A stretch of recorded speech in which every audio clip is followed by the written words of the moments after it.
Hey, I'm Ryan Reynolds. At Mint Mobile, we like to do the opposite of what Big Wireless does. They charge you a lot, we charge you a little. So naturally, when they announced they'd be raising their prices due to inflation, we decided to deflate our prices due to not hating you. That's right. We're cutting the price of Mint Unlimited from $30 a month to just $15 a month. Give it a try at mintmobile.com/switch. $45 upfront payment equivalent to $15 per month. New customers on first 3-month plan only. Taxes and fees extra. Speed slower above 40 gigabytes. See details.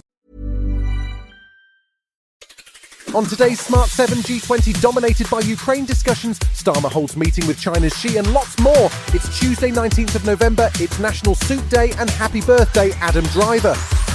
The Smart 7. It's news, but not the news.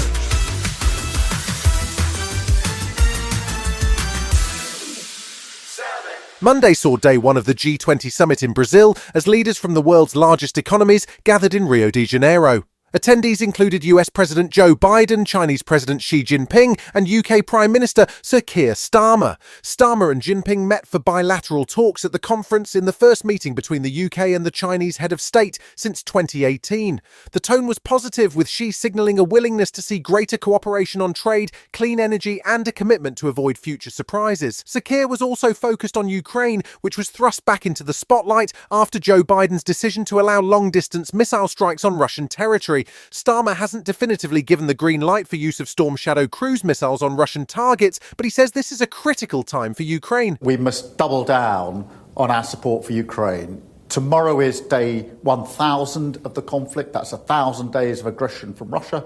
So that is my clear message here. It's number one on my agenda. Russia has been infuriated by the decision, which may well have a significant impact on Putin's plans to strike back at the Ukrainian incursion into Russia's Kursk region. Sergei Markov, former President Putin spokesperson and director at the Institute of Political Studies, says nothing good can come of the change in policy. This decision of leaders of United States, Great Britain, France is not step toward nuclear war.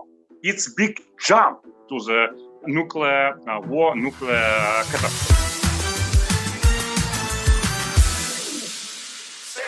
While world leaders gathered at the G20 summit, a dispute broke out at the United Nations over the ongoing civil war in Sudan. A ceasefire vote had been proposed at the UN Security Council in the hopes of ending a 19-month civil war that has seen tens of thousands killed and over 11 million people driven from their homes. The resolution had been jointly proposed by the UK and Sierra Leone, but was blocked by Russia, who used their veto.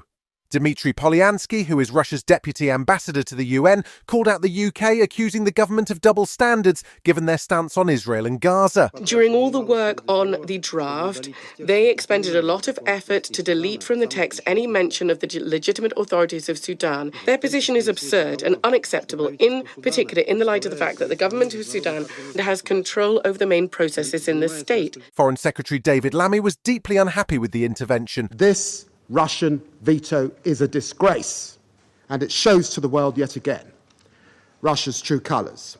Shame on Putin for using his mercenaries to spread conflict and violence across the African continent.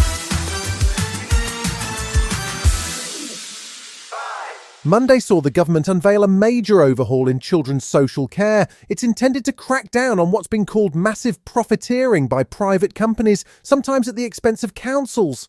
Many of the placements that vulnerable children find themselves in have also proven to be substandard. The overhaul will see new powers for Ofsted to find providers, and it may also involve a cap on how much private providers can charge. The government is also delivering on their manifesto promise to help better track children in care with unique ID numbers and multi-agency safeguarding teams.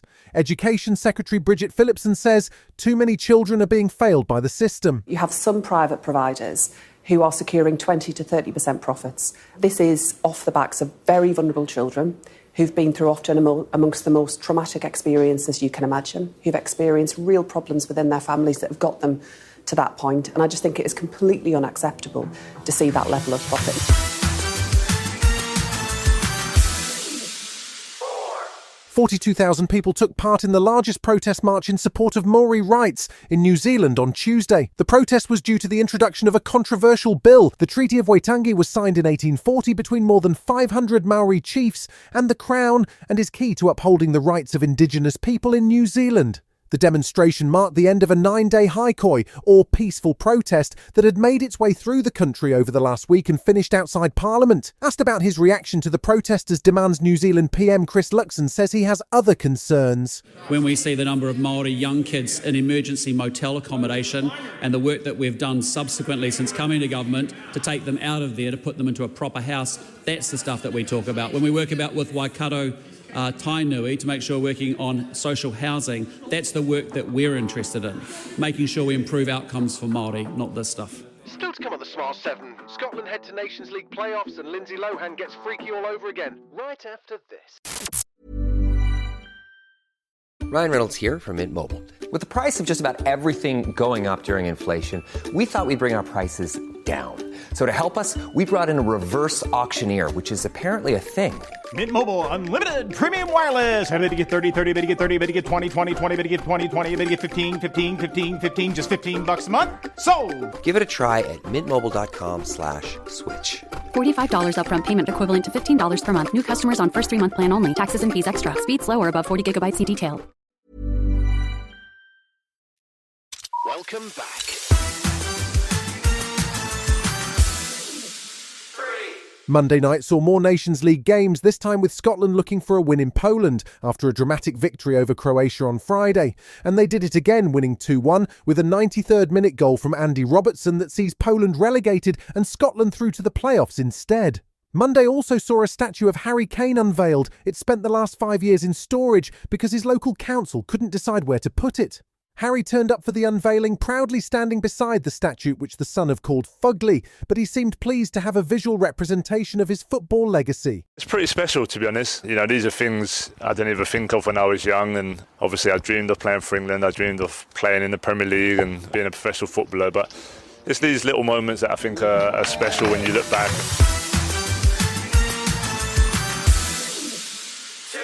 Lindsay Lohan is at risk of becoming Hollywood's answer to Mariah Carey. She seems to pop up in a Christmas-themed rom-com each year thanks to her Netflix deal, and she's been out and about promoting this year's offering, Our Little Secret. But she's not just your Christmas cheer, she's also been busy working on a long-awaited sequel to a cult classic, Freaky Friday. It sees her reunite with her on-screen mum, Jamie Lee Curtis, and that's not the only reunion on set. It's just been such a labor of love to make happen. And Jamie and I, even at the table read, we were just smiling so big that we couldn't, I don't think we were acting well because we were so happy. Yeah.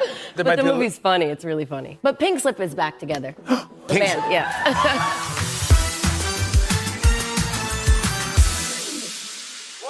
We've seen a lot of Denzel Washington in the run-up to the release of Gladiator 2, but he's not the only Washington involved in the movies. His son Malcolm has just co-written and directed a new movie called The Piano Lesson. It tells the story of a family in Pittsburgh during the Great Depression and follows their story and their links to what appears to be a haunted piano. It's got a great cast, including Samuel L. Jackson, Danielle Deadwyler, and another of Denzel's sons, John David Washington, along with Erykah Badu. It drops on Netflix on Friday. You ain't touched that piano the whole time it's been here. Mama played it. I used to think the pictures come alive and walk through the house. I don't play on that piano because I don't want to wake them spirits. You've been listening to The Smart 7. We'll be back tomorrow at 7 a.m. Hit that follow button and have a great day.